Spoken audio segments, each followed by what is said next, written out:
Marcos, capítulo 6. Um profeta sem honra. Jesus saiu dali e foi para a sua cidade, acompanhado dos seus discípulos. Quando chegou o sábado, começou a ensinar na sinagoga, e muitos dos que o ouviam ficavam admirados. De onde lhe vêm essas coisas? Perguntavam eles. Que sabedoria é esta que lhe foi dada? E estes milagres que ele faz? Não é este o carpinteiro, filho de Maria, irmão de Tiago, José, Judas e Simão? Não estão aqui conosco as suas irmãs? E ficavam escandalizados por causa dele. Jesus lhe disse: só em sua própria terra, entre seus parentes e em sua própria casa, é que um profeta não tem honra. E não pôde fazer ali nenhum milagre, exceto impor as mãos sobre alguns doentes e curá-los. E ficou admirado com a incredulidade deles. Jesus envia os 12. Então, Jesus passou a percorrer os povoados, ensinando. Chamando os 12 para junto de si, enviou-os de 2 em 2 e deu-lhes autoridade sobre os espíritos imundos. Essas foram as suas instruções. Não levem nada pelo caminho, a não ser um bordão. Não levem pão, nem saco de viagem, nem dinheiro em seus cintos. Calcem sandálias, mas não levem túnica extra. Sempre que entrarem numa casa, fiquem ali até partirem. E se algum povoado não os receber, nem os ouvir, sacudam a poeira dos seus pés, quando saírem de lá, como testemunho contra eles. Eles saíram e pregaram ao povo que se arrependesse. Expulsavam muitos demônios e ungiam muitos doentes com óleo, e os curavam. João Batista é decapitado. O rei Herodes ouviu falar dessas coisas, pois o nome de Jesus havia se tornado bem conhecido. Algumas pessoas estavam dizendo: João Batista ressuscitou dos mortos, por isso estão operando nele poderes miraculosos. Outros diziam: ele é Elias, e ainda outros afirmavam: ele é um profeta, como um dos antigos profetas. Mas quando Herodes ouviu essas coisas, disse: João, o homem que decapitei, ressuscitou dos mortos. Pois o próprio Herodes tinha dado ordens para que prendesse João, o amarrassem e o colocassem na prisão por causa de Herodias, mulher de Filipe, seu irmão, com a qual se casara.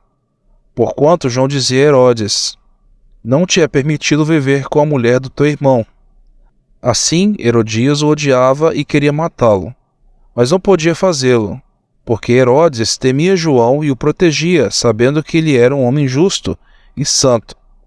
Quando o ouvia, ficava perplexo. Mesmo assim, gostava de ouvi-lo. Finalmente, Herodias teve uma ocasião oportuna. No seu aniversário, Herodes ofereceu um banquete aos seus líderes mais importantes, aos comandantes militares e às principais personalidades da Galileia. Quando a filha de Herodias entrou e dançou, agradou a Herodes e aos convidados.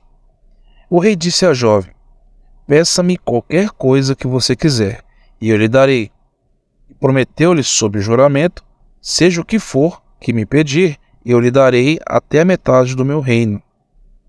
Ela saiu e disse à sua mãe: que pedirei? A cabeça de João Batista, respondeu ela.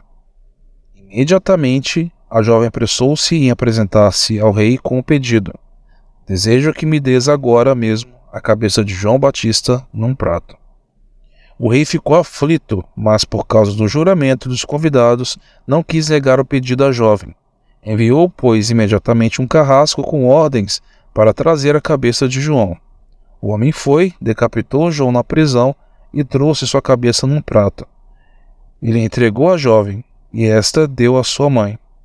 Tendo ouvido isso, os discípulos de João vieram, levaram seu corpo e o colocaram num túmulo. A primeira multiplicação dos pães. Os apóstolos reuniram-se a Jesus e lhe relataram tudo o que tinham feito e ensinado. Havia muita gente indo e vindo, ao ponto de eles não terem tempo para comer. Jesus lhes disse: venham comigo para um lugar deserto e descansem um pouco. Então eles se afastaram num barco para um lugar deserto. Mas muitos dos que os viram retirar-se, tendo-os reconhecido, correram a pé de todas as cidades e chegaram lá antes deles. Quando Jesus saiu do barco e viu uma grande multidão, teve compaixão deles, porque eram como ovelhas sem pastor. Então começou a ensinar-lhes muitas coisas. Já era tarde, por isso os seus discípulos aproximaram-se dele e disseram: Este é um lugar deserto, já é tarde. Manda embora o povo para que possa ir aos campos e povoados vizinhos comprar algo para comer. Ele, porém, respondeu: Deem-lhes vocês algo para comer. E eles lhe disseram: Isso exigiria 200 denários. Devemos gastar tanto dinheiro em pão e dar-lhes de comer? Perguntou ele: Quantos pães vocês têm? Verifiquem. Quando ficaram sabendo, disseram: 5 pães e 2 peixes. Então Jesus ordenou que fizessem todo o povo assentar-se em grupos na grama verde. Assim eles se assentaram em grupos de 100 e de 50. Tomando os 5 pães e os 2 peixes e olhando para o céu, deu graças e partiu os pães.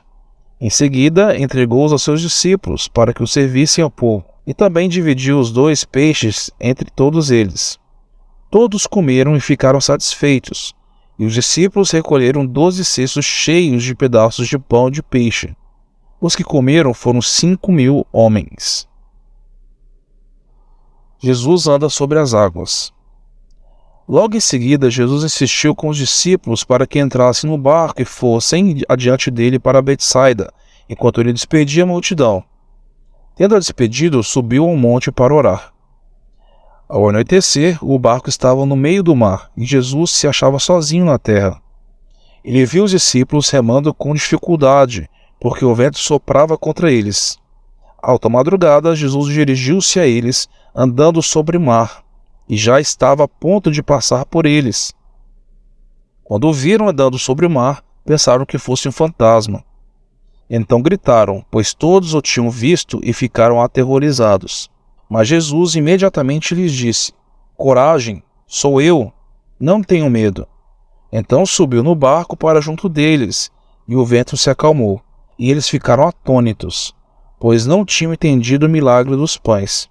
O coração deles estava endurecido. Depois de atravessarem o mar, chegaram a Genezaré, e lá amarraram um barco. Logo que desembarcaram, o povo reconheceu Jesus. Eles percorriam toda aquela região e levavam os doentes em macas, para onde ouviam que ele estava. E aonde quer que ele fosse, povoados, cidades ou campos, levavam os doentes para as praças. Suplicavam-lhe que pudesse pelo menos tocar na borda do seu manto, e todos que nele tocavam eram curados.